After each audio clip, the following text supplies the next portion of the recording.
What's the most you ever lost on a coin toss? Sir? The most you ever lost on a coin toss? I don't know. I couldn't say. Call it. Call it. Yes. For what? Just call it. Well, we need to know what we're calling it for here. You need to call it. I can't call it for you. Well, it wouldn't be fair. I didn't put nothing up. Yes, you did. You've been putting it up your whole life. You just didn't know it. You know what date is on this coin? No. 1958. It's been traveling 22 years to get here. And now it's here. And it's either heads or tails. And you have to say, call it. Well, look, I need to know what I stand to win. Everything. How's that? You stand to win everything, call it. All right. Heads, then.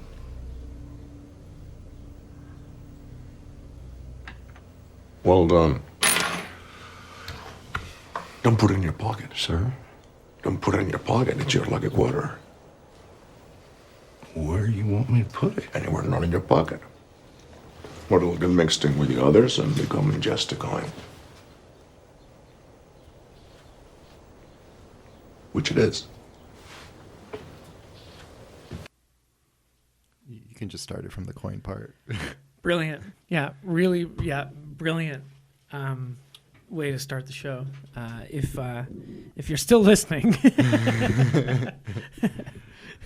this is the fucking franchisee show. Hey, guys! Call it. Call it. Hey guys, call it. Call it. You've been putting it up your whole life. Call it. The whole week leading up to tonight, I've just been thinking about that scene and about how our lives, we've just been, putting it up. Mm-hmm. And 32 years. Activity 6 came out in 13. 2013. So for 9 years, it's been 2015. Sorry. For 7 So stupid. For 7 years, it's been traveling to this moment. Mm-hmm. Mm-hmm. And now we need to call it. That's right. The time has come. Listeners, we've been talking about this, teasing it from the very first episode. Mm-hmm. We finally took a one-way trip to the ghost dimension. Yep. Yeah. And let me tell you, it's a hell of a lot like every other Paranormal Activity movie. Except it was in 3D. Which is the ghost dimension. Yeah. The third dimension is the ghost dimension. Yeah. It's unfortunately, we do not have the technology to replicate the theatrical 3D experience. No. We did not watch this on a 3D Blu-ray. We do not own a 3D TV because the only people who bought 3D TVs were rich suburban dad types who were like, look at this new thing, kids. KBD Productions TV. Yeah, for some reason, I think also my grandma's boyfriend bought one, presumably because it was like the cool new thing, and he wanted to spend some money on it. Anyway, it's hard. You can't, like we were talking about this about how disappointing it is to not get to see something the way it was intended to be made due to technological limitations. And I do feel like if we had seen Ghost Dimension in 3D, it would have been kind of like a game changer for us, like Avatar, or that's the only good 3D movie, right? There's never been a good 3D movie other than Avatar, right? Cave of Forgotten Dreams, the Herzog documentary. Oh, of course. Brilliant.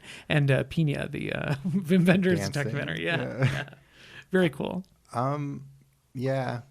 It's like very of that time. There are a lot of moments where, well, at first we forgot it was meant to be seen in 3D. Totally and we were forgot. watching, we were like, there's a lot of like shit flying at the camera in this one, like way more than usual. Usually they just save it towards the end, like, Mika's at the camera. But This Yeah. one, there's shit flying towards the camera all the time, and then we were like, oh yeah, it's meant Yeah. to be in 3D. You're meant to like duck because the ghost ectoplasm is coming at you. Yeah, it came out in 2015, and it was intended to be the last Paranormal Activity movie. And then, of course, they can't let it die. No. It's too lucrative, apparently. It's what the people want. Yeah, and I think because it's like supposed to be the last one, they really go all out. Like there's a lot of stuff in this movie, and like you said, most of that stuff is flying at you. There's a lot of CGI in a movie that started out, primarily being. Well, entirely practical effects, and then an added $200,000 ending where her face looks silly, right? And then now it's just like, I mean, this is by far the most effects heavy movie. I guess the marked ones had a little bit, but this one is like This is effects wall laden. to wall, yeah.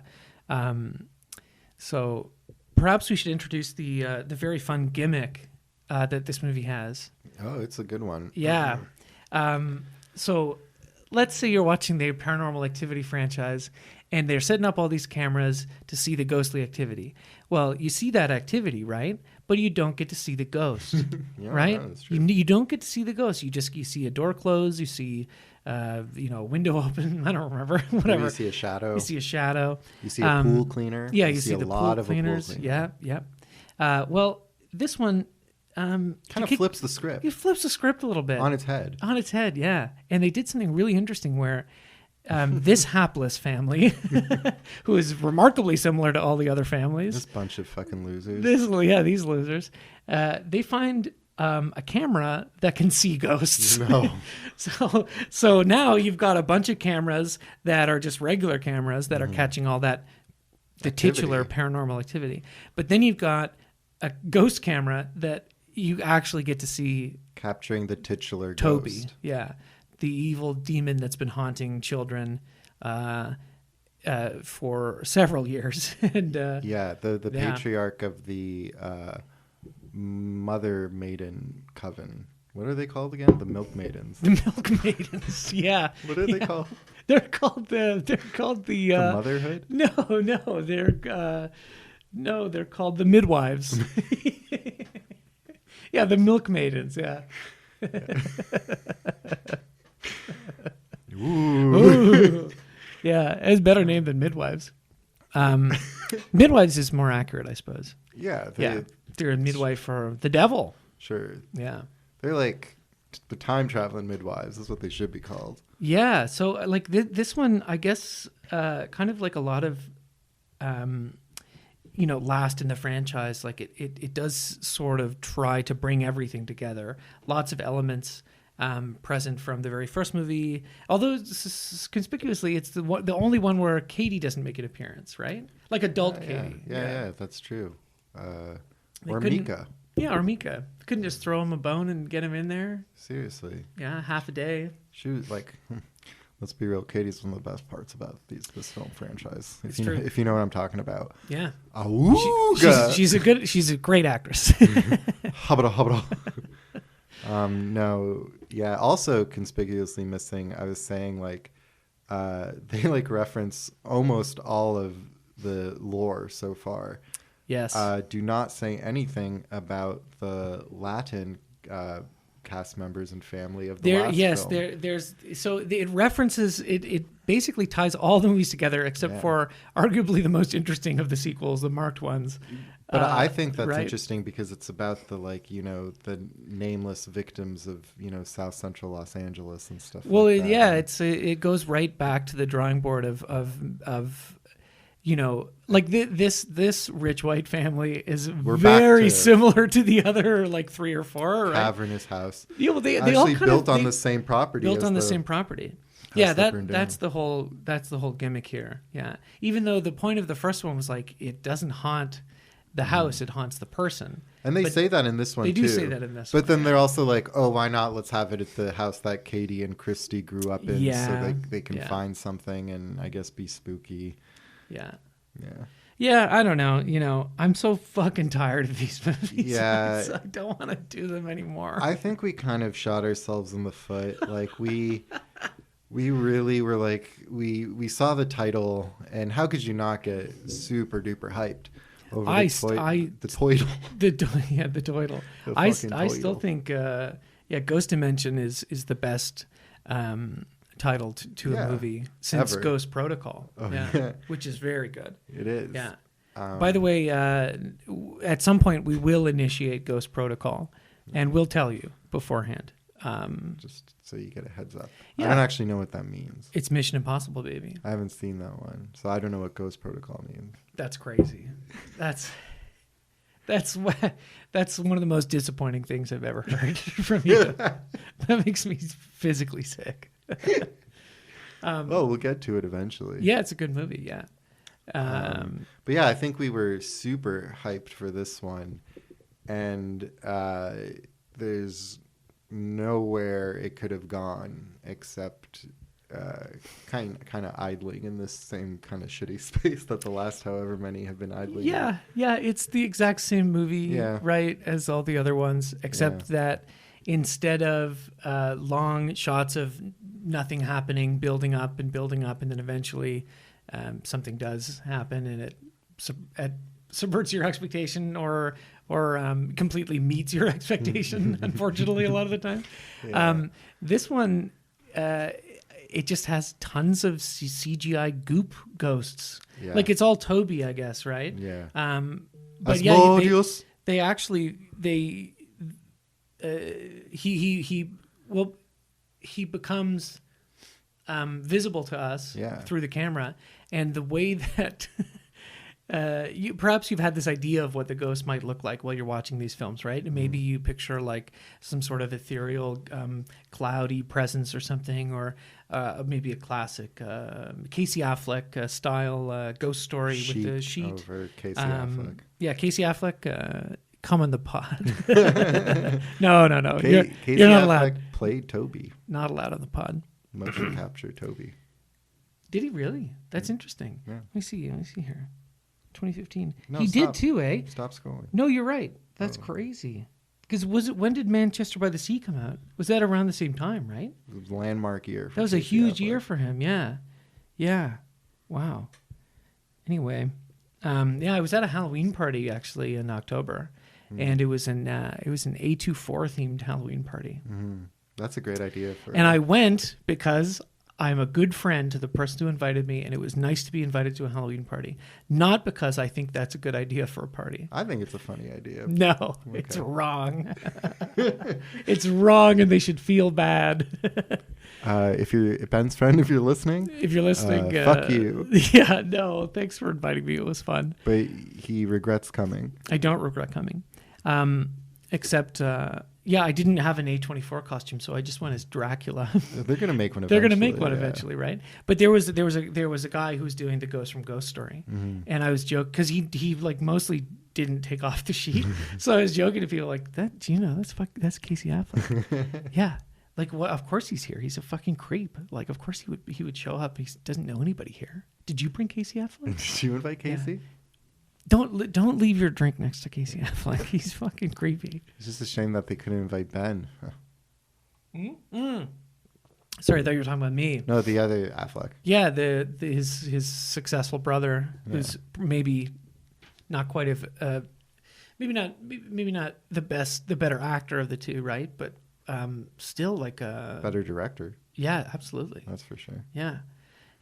One of the great joys of my life was seeing Argo in the theater when it came out, and it's one of those movies where it's a stupid piece of shit movie, right? But and of course it won Best Picture because it's like Hollywood saves the day. Yeah. And the Canadians, they didn't have much to do with it, right? Not much. Excuse me. Ugh. It was that brick you ate earlier. I'm gonna edit that out. Ben ordered a brick for dinner. There's like a French restaurant that serves kind of like a roti, but not. It's a brick. It's like a wrap sandwich. It looked dense as fuck. I couldn't even finish it. I'm gonna cut that. That's terrible. Anyway, I'm watching Argo. The movie we're talking about is Argo, and anyway, stupid movie. And I knew the story that it's based on, but I didn't know any of the specific characters involved, like the specific people. I didn't know who Ben Affleck's character was. John right? Argo. Tony. Yeah, Jimmy Argo, and his name's Tony something. And then when they get to the end of the movie, they're showing they're showing pictures of Iran at the time, and their recreations they made, right, in the movie, and they're like, it's one of those things where it's like, look how great of a job we did. It's like based on all these real life documents, and we replicated it exactly. I love when and they all these do other that. characters and so on, all this attention to detail. It and makes then me enjoy the movie I just watched more. Yeah, and then they get to the Ben Affleck character. And it's not a white guy; he's a Hispanic guy. Oh. And it's like, oh, okay, like that. There's a lot of minute attention to detail. And then Ben Affleck's like, I gotta play this part. I don't care if he wasn't white. Like, I'll do it. Right on. Yeah. Anyway. I watched it in theaters, and then I watched it at home with my mom as well. And she's got a bit of a Romanian accent, and we were watching, and in the middle of it, she goes, you know, without the beard, you would kind of look like Ben Affleck. But do you know what the one difference is? I was like, what? And she was like, he's handsome. And I was like, I'm your son. I'm your only son. I was like, She loves you. of course she does. She Yeah, loves but that you. was a brutal takedown. Yeah. Efficient. Yeah, absolutely. Yeah. Damn. Funny woman. Yeah. I'd like to meet your mom someday. Yeah, You know? everybody really loves her, which is great Yeah. because I don't. Yeah. Cool. Let's work through it. Let's talk about it. Yeah. What's your relationship with your mom like? You know, it's gotten better recently. It's a lot better since I was able to move out of my home. You know, we always lived in relatively small apartment buildings, and it's tough to escape a lot of tension when you do. A lot of tension within the household, and you know, and since then as well. What are you doing in our NPR voice? I figured serious topics. Yeah. You know, ghost dimension voice, and then familial trauma voice. Yeah. And you know, but even the space itself, the apartment, it feels a lot less tense since my father moved out. Mm-hmm. So things are definitely on the up and up. Yeah, and let's talk about your father now.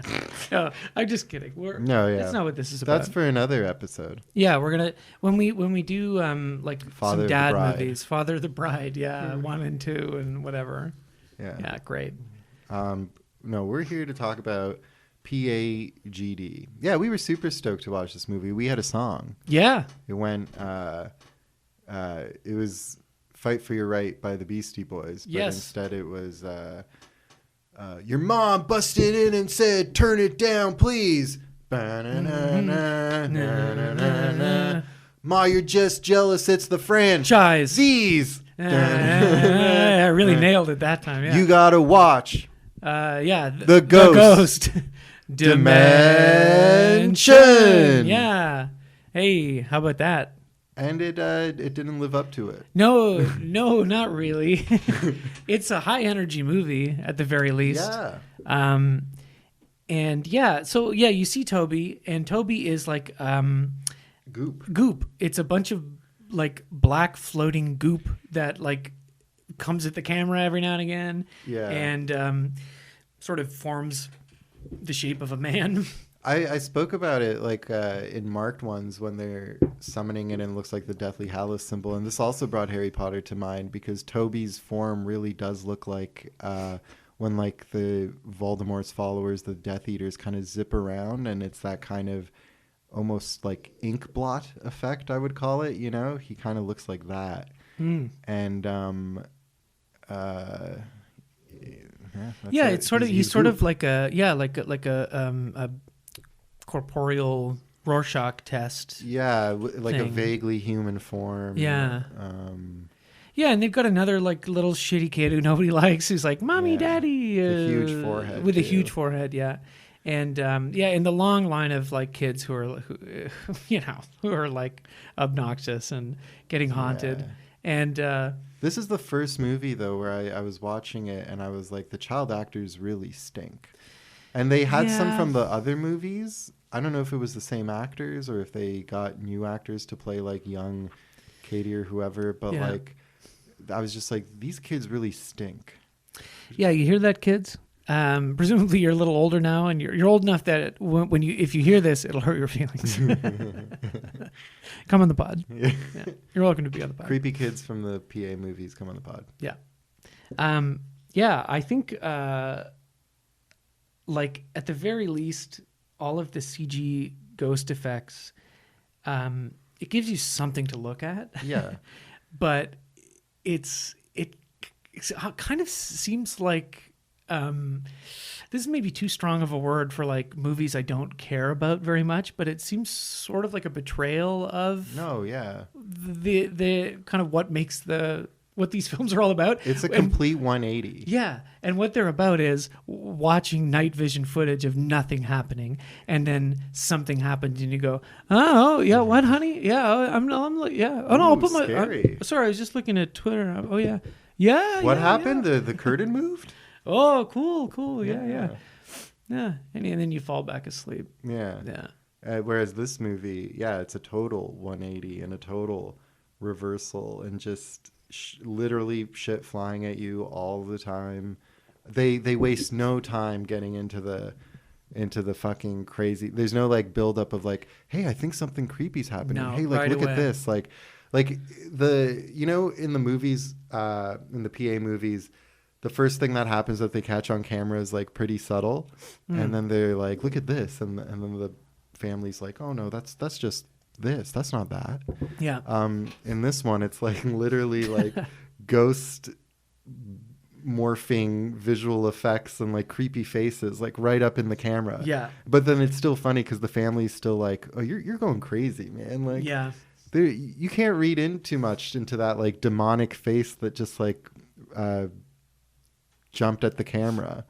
Yeah, like right away you're seeing ghostly faces and goop, and it's all recorded too. It's not the ghost is not trying to fool these guys anymore. It just like shows up because it's on the camera, and at first I kind of liked like there's this scene where they first are kind of like figuring out how this camera works, and they open it up and they're like, look at all these optical blah blah blah blah blah, and they're like, I can't find any vintage cameras that look like this and all that, and some of that's kind of geary stuff is kind of cool, you know. And then the first few times when you're seeing goop, you're like, you know, okay, they're taking it into another direction. An effect, yeah, something interesting. But then, like, you know, it's not impressive. The effects aren't necessarily very good. No, they don't really have to be because the way the film uses them, they're often shrouded in darkness and so on, and it's not like a clear light of day. It's not like a fully realized CGI character that you have to see. And there's a lot of grain on the video too, or a lot of like kind of VHS like interlaced lines or whatever. So it kind of hides that a little bit. But you know, like what does the ghost do? Like it does 2 to maybe 3 things. It will stand at the bed of the girl as like a goop monster, and then it will fly at the camera. Oh yeah. And then at the very end, of course, there's a whole sequence where it kills everybody. Yeah.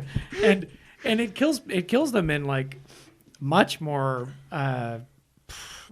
graphic ways, I guess. People are getting impaled. And the dad gets impaled by the giant ghost arm that flies at the camera and then like holds onto the camera. It's maybe the most 3D. Shameless 3D part, right? Yeah. Where it comes out and it's like, yeah. People in the theaters like literally ducking. Oh, ghost arm almost got me. Yeah, see, now this is what we're missing is like if we were there, right? It would have been like the people seeing the Lumiere train arriving at the station where the ghost arm flies at the camera and you're like, oh my God. And people had heart attacks during this movie, right? Because it was certainly not the first 3D movie, but it says here on Wikipedia, the greatest use of 3D in cinema. The quote is not attributed to anybody, but it is there. You can check. It's a along with train arriving at the station, it's also just like a very important milestone in the history of film, let alone cinema. Yeah, that's funny actually. The I am just gonna double check this here. I don't know if this is true or not. Oh no, it is. Yeah.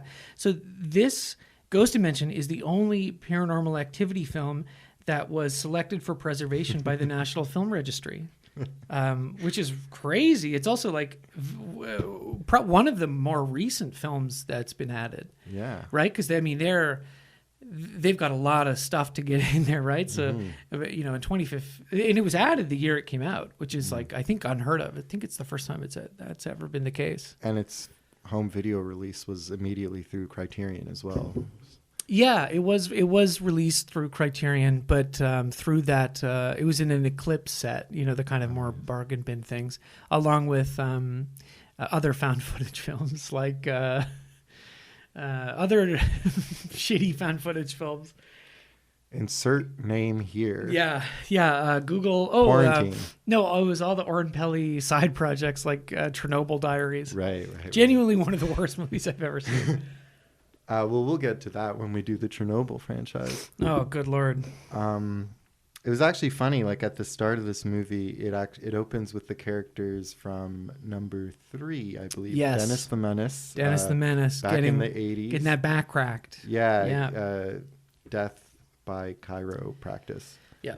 And it opens with that, and then, but the camera at that scene in 1988 still filming, and then someone, part of the coven, the motherhood. Yes. What are they fucking called? The milk maidens. Yeah. What are their real names? The milk maidens. I looked it up already. Oh my god, I can't remember it. So for the sake of the midwives. So some member of the midwife coven picks up the camera and just continues to record. And it's like, this was Dennis's camera, but then this midwife just picks it up and chooses to record basically the whole satanic indoctrination. Yeah, of, so weird. Katie and Christy. And there was a moment where it was like they were talking to this creepy guy, like the first guy who we've kind of seen as part of this coven, and he looks like Lars von Trier kind of. Yeah, he's got the ponytail. He kind of, like, what were we saying? He's like a guidance counselor that's like a little fresh with the kids or whatever. Yeah. And he does kind of in a couple shots look like Lars von Trier, which is really funny. And he's talking to them, and you actually were like, oh, they've abandoned the found footage thing. And I was like, no, look closely. There's the inexplicable jump cuts, like that cut in the middle of someone's sentence, jumping forward. So it did really feel like a complete abandonment of it. You know what I mean? Like, and it had to be, because it made no sense why they'd be filming that. Like, they literally filmed the whole satanic crime, It's weird. It's like, what, they wanted to make home movies out of this, but then it was so outlandish that I wasn't shouting at the screen, "Why are you filming this?" Because it clearly didn't matter to anyone. Right, and that's exactly why we did these movies. We needed to get you to where you are now, right? Because at first you were like, "This doesn't make sense. Why are they filming? Who's editing this? Blah blah blah." Beaten into and submission. now. You have been squashed into a pulp. I truly have. And it's over for you. You don't have to worry about this anymore. It's melted away, and you're a free man. How does it feel? I love Big Brother. Yeah, good for you. Get used to it. No, that must be nice, right? You know what I mean? You just don't care anymore. Yeah, true. It's good. I'm on the other side. Hello. Good for you. Yeah. The Ghost Dimension, we don't really, I don't know. I did try not to look ahead. I did see that it was like about a camera that can film ghosts. Great idea on paper. I did think we would maybe get to go to the Ghost Dimension. Yeah, you don't get to go to the Ghost Dimension. I guess that's really not what they're getting at. Yeah. We were really looking forward to seeing what the I was looking forward, because in Mission Impossible Ghost Protocol, you I don't need to tell you, you've seen it. they initiate Ghost Protocol, right? Right. And you said, I don't know what that means. I don't really remember what that means either. But I'll tell you, when they initiate it, You when feel it. When Tom Cruise says, I can't do it. How does he sound? I'm fucking crazy. Yeah, that's that's not not how he sounds. How to cut that out. Yeah, he's like I fucking love movies. That's the exact same voice. Yeah. How does Tom Cruise sound? He sounds I like fucking love movies. he's like how does he sound? He's like I'm gonna initiate the Ghost Protocol, right? Yeah, that's how he sounds in that movie, right? He's doing kind of a thing. Yeah. What's his character's name? Ethan Hawke. Ethan Hawke. Yeah. Ethan. Yeah, Tom Cruise. Man, those like talk about a franchise, right? Yeah. We're gonna get to that someday. They're making a 2-part franchise ender series finale, Oh, 2 cool. different movies. So we've got a couple of years left, and in the last one, Tom Cruise has promised in interviews that he will do a stunt and he will die in real life on film, and they'll use it in the movie. If he truly did that, that would be like, well, he would just cement his legacy in the world forever and ever. He probably already has. Well, I think he already has, with the exception that we if you know anything about Tom Cruise, you know that he is like at the same time as being one of the last true like movie stars, right? He's also a psychopath who is he's tortured people I have for Scientology. no doubt in my mind that he has done that and worse. I guarantee it. He is implicated in crimes that would make you Vomit. Yes, yeah, exactly. He's a terrifying man. And so what I'm saying is, if he did do that, not only would it cement his movie star status, I think we would all collectively have to say he is absolved of all wrongdoing. The people that he disappeared through Scientology. Katie Holmes. Yeah. Oh, she's around. She's okay. around. Yeah. He just psychologically tormented her, I'm sure, but she made it out alive, and the kid seems safe too, right? The kid is. What's the kid's Siri, right? It was right, wasn't it called? Wasn't there a kid named Siri, and that was before it was like the iPhone thing? I don't know. Something like that, or maybe it's Surrey or something. Siri Cruise Holmes. Yeah, Siri Cruise Holmes. Anyway, Tom Cruise is If you're listening. evil grasps no longer strangles Katie Holmes and her daughter, which is good. Mm-hmm. He's moved on to I don't know, whatever he does. Is spending like most of the day in some sort of hyperbaric cryo chamber, yeah, like getting stem cells pumped into him and all that other sort of steady stuff. stream, yeah, like one of those pods in the Matrix where they liquefy babies to feed them intravenously. Yes, yeah, exactly, yeah. Well, they don't Anyway, liquefy babies. Love Tom Cruise, by the way. Tom, if you're listening, come on the pod, right? You've got nothing to lose, right? And he doesn't give a lot of interviews since the Oprah couch jumping incident. He gives interviews, but he's very, very tightly controlled, right? What a better place! No better place to start. No better place, yeah. If you're in Toronto, if you've got a movie at TIFF or something, friendly. Which probably you won't, but if you come here. Or To if the you want studio. us to come to you, we could do we'll that. come to you. You don't have to pay for it. If Tom Cruise says, I want to hang out. If Tom Cruise summons you, you get summoned. And it's like what he does at all the talk shows too. Like if he does fun stuff, like he'll take us up in his plane or we'll go skydiving or whatever. Like he'll take us to his black site prison. Yeah, his private black he'll site take us prison. to his CIA black site, where David Miscavige's wife is still there to sell. Like anyway, it's awful to think about. But yeah, he when he does the talk show, like who's that guy everybody hates? John Oliver. No.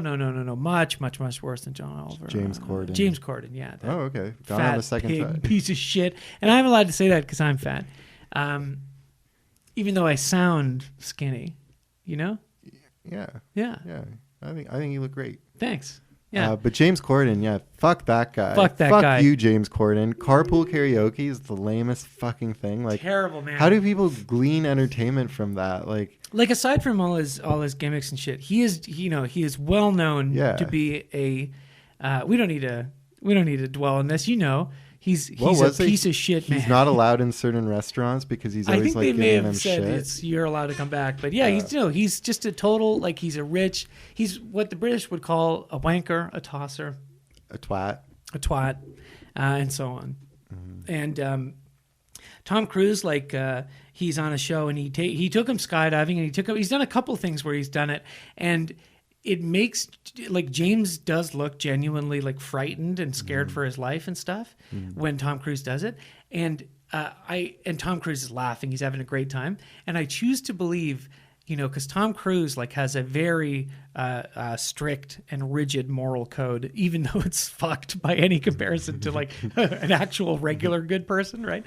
But he's got a very, very strict moral center, right?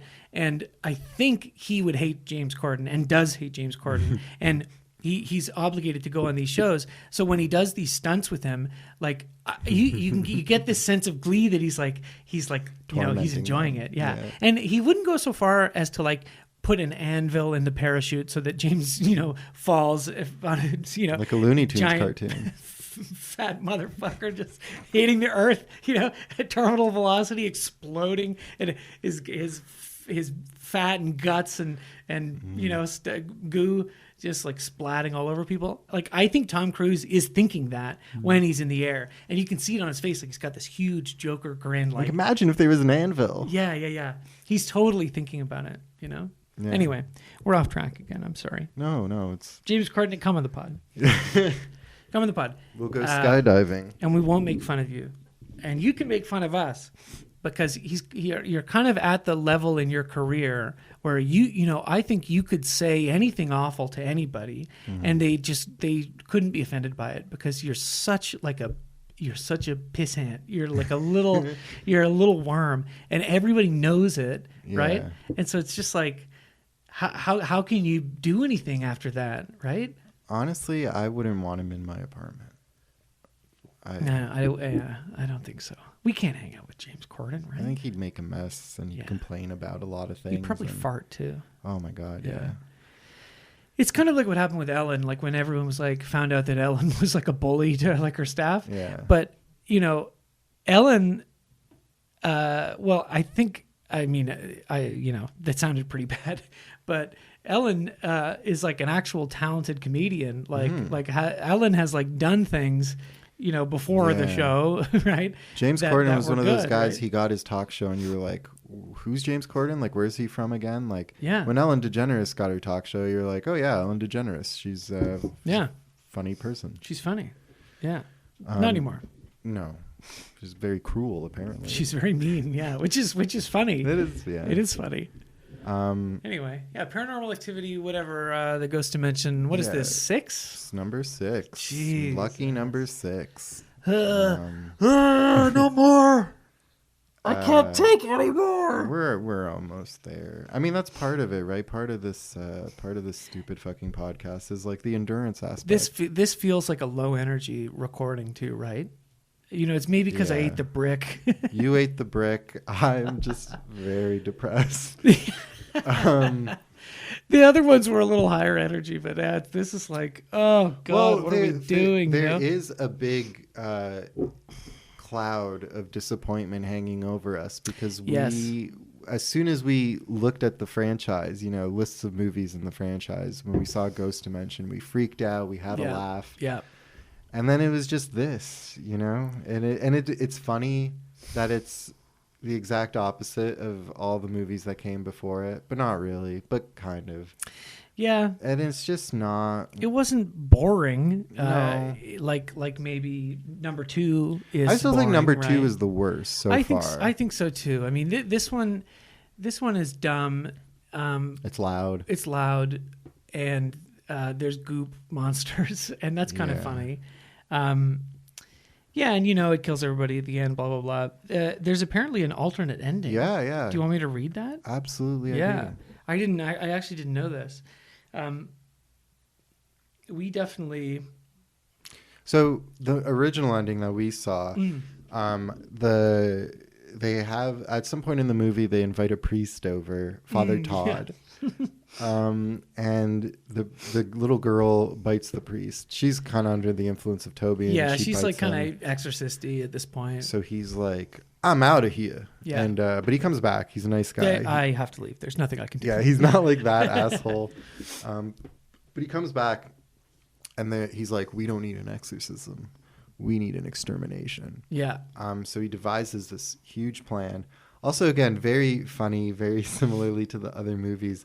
There's always a scene where someone finds all the information they need. But I will say The that... lore exposition dump. Yeah, but this family and this group of characters, they actually tie all of it together. Yes. They, like, as to the best of their ability and with the absence of all the Hispanic characters from Mark ones. Yes. They actually...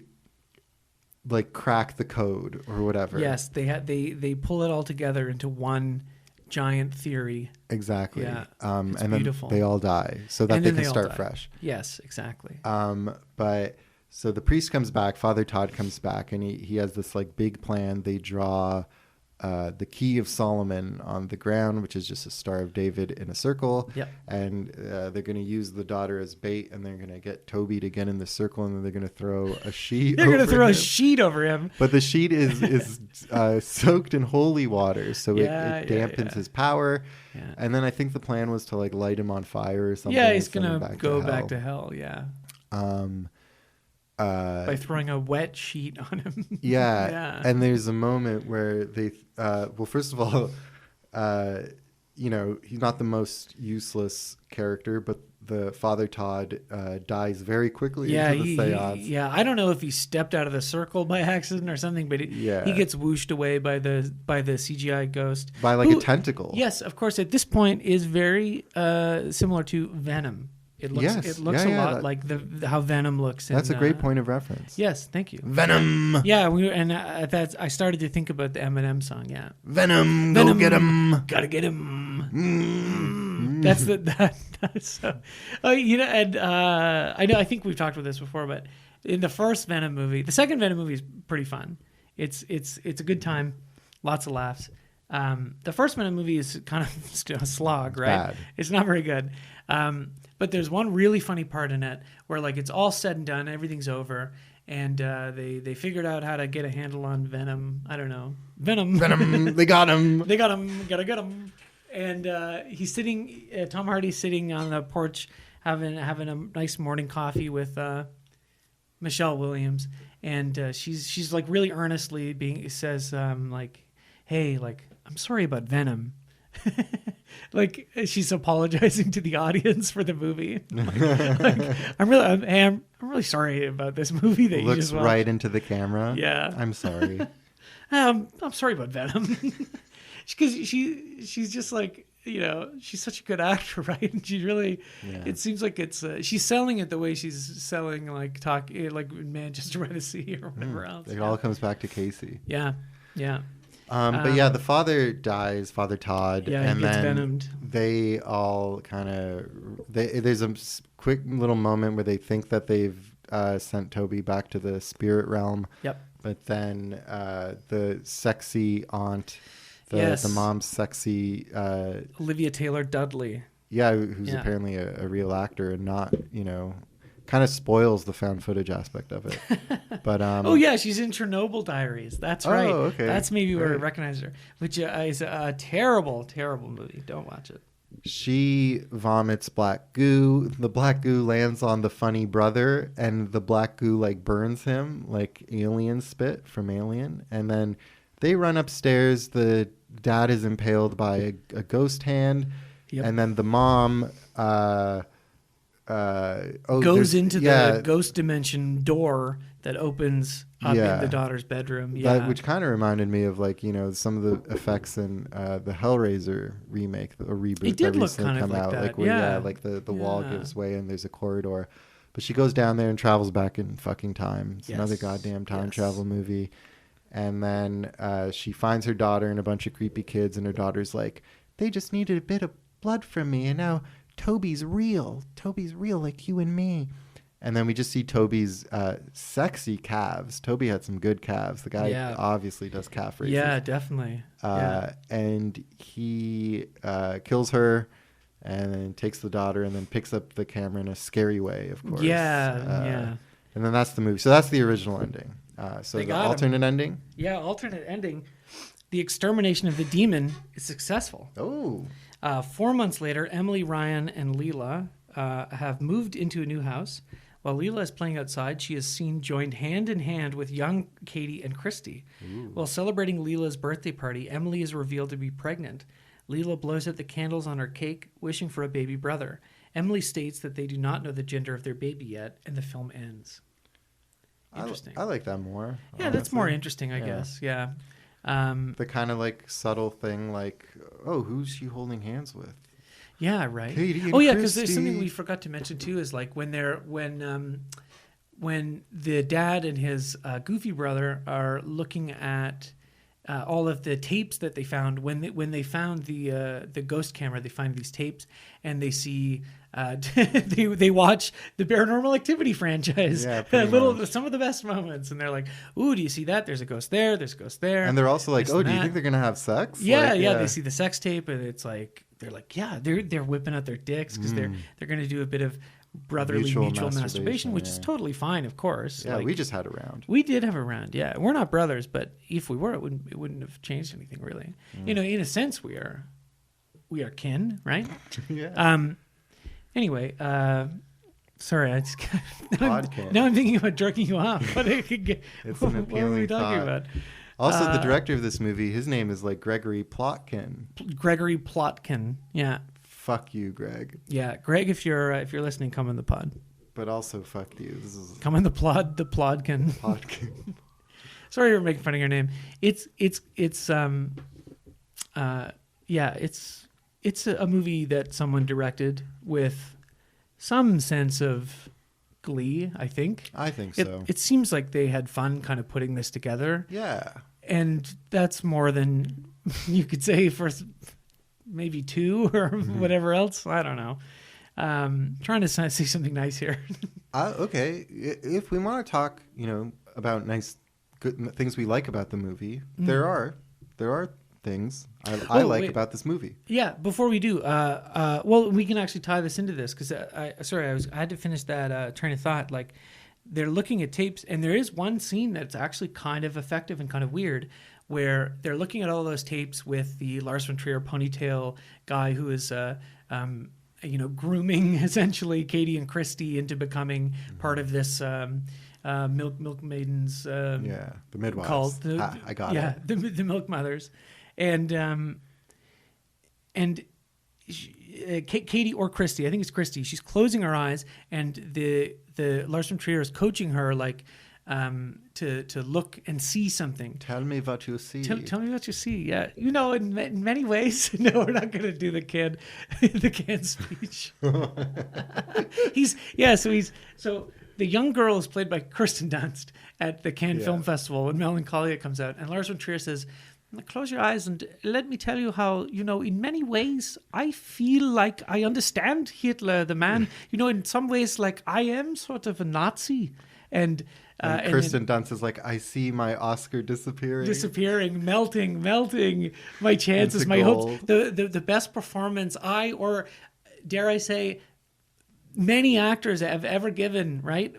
Really, really, like beautiful performance that is the kind of thing that, of course, is not rewarded by the Academy, but it is the kind of thing that if it had that proper traction and the game was played properly, like she totally could have got a nomination and maybe even won, right? Yeah. And then Lars von Trier ruined it. Hot on the heels of like the movie came out of Canada, people This are is loving Melancholia. Melancholia, yeah. He gives the most disastrous press conference in history and is banned from Cannes. Yeah. And then he started making shirts that said persona non grata. Like he's making like his little he's such a dork. I love him. Also, to get a little serious for a second, Lars von Trier, I think has Parkinson's and isn't doing so well. And for as cringy as that terrible speech you gave may have been, you're a talented man, and I love your movies, and I hope you're doing okay. Yeah. But Lars, come on the pod. We'll get to the Lars von Trier verse. Yeah, what are we just gonna not do? We're gonna throw out franchises. He's got the Kingdom and the he's got Kingdom Dogville and Manderley. Yeah, you're right. And then the one he didn't end up making. I feel like Melancholia, Antichrist, and something else were all part like of a loose thematic trilogy. Are we gonna yeah. are thematic trilogies franchises? And I feel like Breaking the Waves and Dancer in the Dark were kind of thematic. Yeah, that's true. Yeah. But anyway, I am not watching Breaking the Waves again. I've never seen it. No, man. Anything can be a franchise's state of mind. Yeah, man. you're right. Yeah. Open your eyes, man. Whatever we're in we the wanna ghost do. dimension, man. Yeah, hey, take a toke of this, man. Oh man. You want to go to the ghost dimension, man? Hit this shit, man. Yeah. The things I liked about the movie that I can. Oh no, I didn't even finish. I'm sorry. I keep fucking up. I'm sorry. No, I keep going on interrupting tangents. you. No, I keep interrupting you. No, it's my fault. Stupid. I didn't need to talk about Lars von Trier. Anyway, so Lars von Trier is talking to Kirsten Dunst, and he's like, look back in time and like tell me what you can see, or whatever, and then Christy starts describing the two brothers in the present that are watching the footage. She's seeing the future. And it's captured on that old tape from the late 80s, and that was kind of cool. Mm-hmm. There, I finally got to it. Rose and a Thorn. Yeah, Rose. That part was nice. Yeah, Rose, Melancholia is a really good movie. Thorn. Lars von Trier made a huge ass of himself. Just a phenomenal ass, you know? Very funny. In retrospect, we can have a good laugh at it. Yeah. Enough time has passed. But a lot of those scenes with scary Tim Robbins, the guidance counselor guy, kind of like lame. They're like reviewing this footage and he's like, you will guide the world into the new light and stuff like that, and he's just spouting culty, spooky gobbledygook. Yeah. I liked the relationship between the two brothers at the beginning. Yes. Like when the brother first kind of comes over, he's got a mustache and he's like, I'm the goofy one. Yeah. And you kind of roll your eyes, but then they do have like some kind of funny banter. And they actually, when they're watching some of the old footage together, they kind of poke fun at it in the way that like we would or something. They're like, God, did they just fucking film everything they did and stuff like that? And that made us laugh, And you said, you were like, I hope it's just these two guys for the whole movie. Like, that would be awesome. Yeah. And of course, it can't be. Just a couple of dudes. You got to include the shitty, scary kid. Yes. And then the wife's there and the aunt's there. Like, they kind of come in and out, honestly. But it would have been funny if it was just... They kind of had that kind of energy that, like... Hector and Oscar had in Marked Ones. Yeah. So what? The two brothers, we were like, yeah, they're funny. We wanted more of them. What's the other guy? Maybe it is remember. Oscar. I don't remember. Me neither. Yeah, that was ages ago, right? It felt. Time moves slower when you're in. Well, yeah, and we're recording things, in advance, right? And so, by the time you listen to this, it'll probably be, I don't know, the apocalypse. Maybe even next year. God, who knows? But peek behind the curtain, we're recording this on November 11th, which is Remembrance Day. So let's have a moment of silence. I think we should have a moment of silence. A minute of silence. I'm going to do a little stopwatch here, just to mark 1 minute of silence. Okay. Which I know is typically kind of like radio death. Suicide? Yeah, suicide. But I think it's important.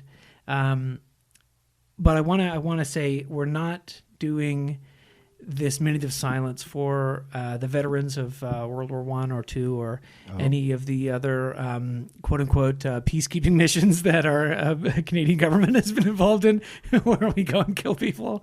What are we doing this We're for? doing this for the victims of Toby. Oh, okay. All right, so let's have 1 minute of silence For the victims of Toby. for the victims of Toby in the Paranormal Activity franchise, starting now. Anyway, I can hear the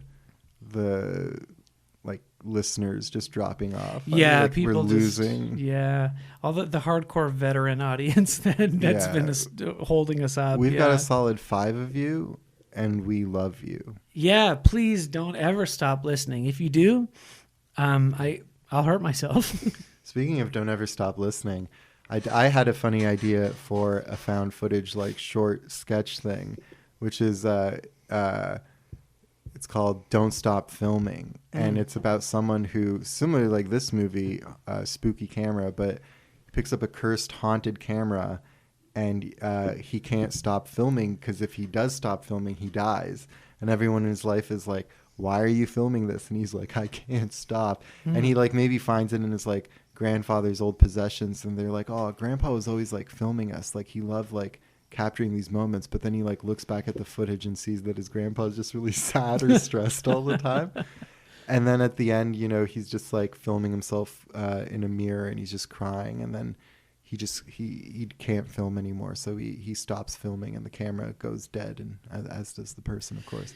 Oh, there you go. But yeah, that's my film idea. It's copyrighted. It's called Don't Stop Filming.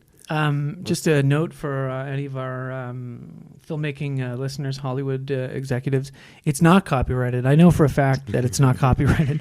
So, Alex, you're going to find in 6 to 8 months that Hollywood is releasing Paranormal Activity 10 or whatever. Don't Stop Filming. Which is sort of a reboot, it's kind of a send up, also a light send up, but also like a genuine horror film based on your idea, and you're not going to get any credit for No, it. well, I think they'll do the right thing, and they will send me a cool check for $20 million, because that's a $200 million idea right there. Yeah, I think it's worth. I think your idea is worth at least $20 million. Yeah, and it could be shot for like, you know, I mean, we should probably just make the movie. We could make it. We could make it by the time this episode goes live. Yeah, possibly. Yeah, and we could. Because it's more of a sketch than a movie, really. No, I don't think so. When you say that, I think you're not giving the idea enough credit. You know, like, and also we shouldn't make sketches. We should make movies. You know, Right? Yeah. Because the sketch, right? Like, where does the sketch go? The sketch, even if it's really good, right? The shelf life of the sketch is like it goes up on YouTube and it's a little comedy sketch. And yeah, you can build your like audience with the sketch thing, but then, you know, are you a sketch troupe or whatever else? Like if you want to make movies, like make it a movie, right? Goop Troop. Yeah, make it. Yeah, yeah. This is an extremely goopy movie, as they say. We can make Don't Stop Filming, sure. Yeah, we could. Why not? Yeah, we'll put some money into it. Yeah. So we're going to be running an Indiegogo, and I don't think this is legal, but we're also going to be running a Kickstarter, and we're just going to call them 2 different projects, right? With different names. Alex, Alex and Schmalex. And we're going to double that up, and we're not asking for much. We're just going to, I think, you know, like, let's say $200,000, right? That's not that much. That's how much. That's much the ending of Paranormal Activity 1 cost. Yeah, but also, you know, that's what the Damien Leone, the Terrifier guy? director, asked for Terrifier 2. Yeah, you've become a real big fan of Art the Clown. No, I would not say that. I would say the first movie is bad, not good, and the second movie is passable. Okay. Yeah. But I had some fun with it. I saw it with a big crowd in the movie theater. And, you know, there were a couple of people dressed up as Art the Clown, which I found to be very scary and distasteful. Although, you know, they didn't go full they didn't go full art, as they say. They just kind of had like some rinky-dink face paint on. Well, you know? those are still like scary people. Like, I hope you weren't sitting next to one. No, this is the other thing too, and you know, giggling under their breath. Being I don't. like, yeah, I don't want to.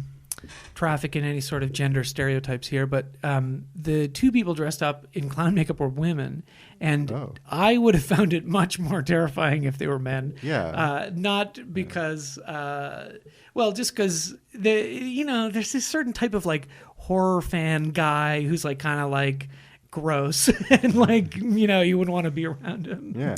And that's the kind of guy who would do the art thing, right? And then there's a certain type of horror fan girl that's like, dresses up in the paint and, you could probably have a normal conversation with and Totally. wouldn't be scary. Yeah. Yeah. Yeah. Maybe not normal. Well, not, what is normal, right? That's true. Let's talk about this. Like, let's rap about this. What does normal mean to you, right? I don't know. Yeah. And I'd be a fool to consider myself normal. Sure. As we've just at this point powered through 6 Paranormal Activity movies. It's not normal behavior. No, it's not normal behavior to start a podcast for 5 losers. I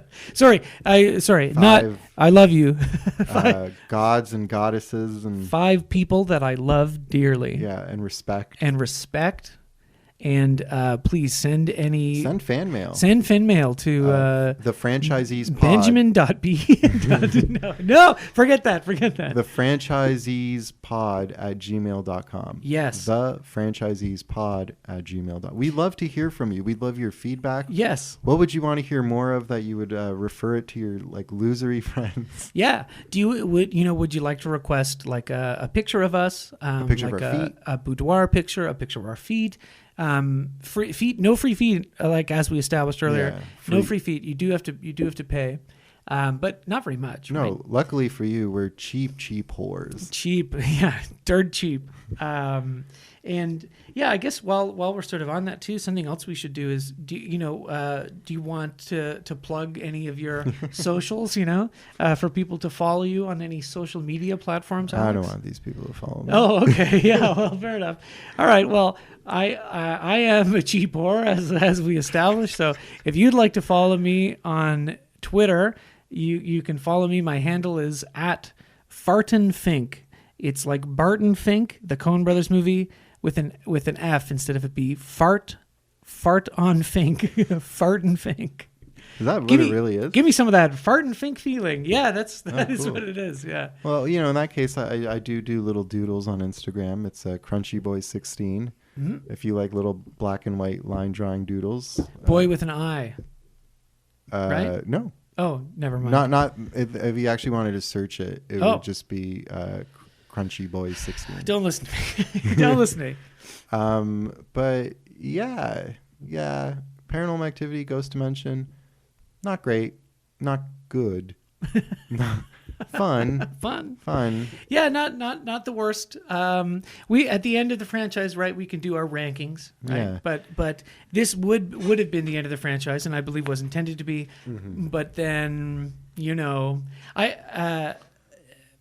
I thought I had read someone say something like, "Oh, this next of kin one, like 2021, is a return to form." Not a return to form. No, is like must have been some other movie that they grafted, like a spec script that they grafted Paranormal Activity onto. Yeah, but apparently that isn't the case. That guy who wrote all the other ones, what was his name? Jiminy Clarence Hodgkiss. John Quentin Tarantino. No, I've got it. Christopher Landon. That was it, Christopher Bo Landon. Yeah. Yeah, apparently he came back to write it, so yeah, damn. Anyway, that was announced, I believe, in February 2021. Oh no, it was actually going to be a lot earlier. It was going to be in June 2019, but it was kind of a fatality, pandemic fatality, and or casualty rather. It didn't die because they released it, So it came out October 29th, 2021 on Paramount Plus, everybody. Oh, okay. So that's where we're at. So I guess we legally have to buy Paramount Plus to watch it, Yeah, right? and of course we will. Yeah, there's no other way None. to find it. So yeah, I'm excited to join up for Paramount, and I know you are too. They've really been pushing the ads lately. Yeah, no, I'm a big fan of that Sylvester Stallone show they just released. Yeah, Rocky? Rocky. No, it's called like Rising Bull Oh, or something. all right. Hell Ride. Cool. No, I don't know what it is.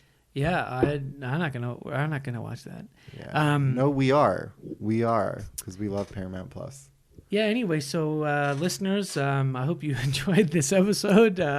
We're gonna go to Next of Kin next, and make sure that you all download, pay for Paramount Plus, and when you do, use the referral code to franchisees, and that'll let Paramount know that you're coming from us, and we'll get some of that sweet Paramount money, which you can only spend in Paramount theme parks. But that's okay. We have one. We do just have up one. in Vaughan. Exactly. Yeah. Is it still Paramount Canada's Wonderland? I actually don't think it is. I don't think think it's so. just Canada's Wonderland. Damn it. Yeah. God damn it.